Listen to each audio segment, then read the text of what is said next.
يا ابن انت، ايوه انت شايف نفسك كده ليه؟ مين انت ومن امتى معوج بأمارة ايه؟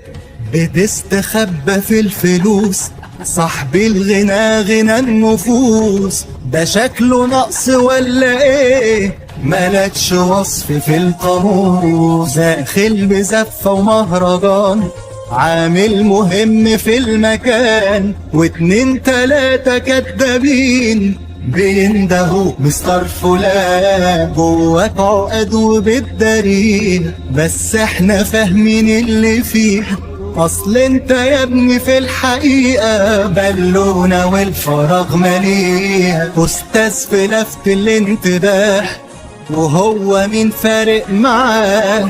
ومين هيتصاحب عليك غير اللي قرشك اشترى؟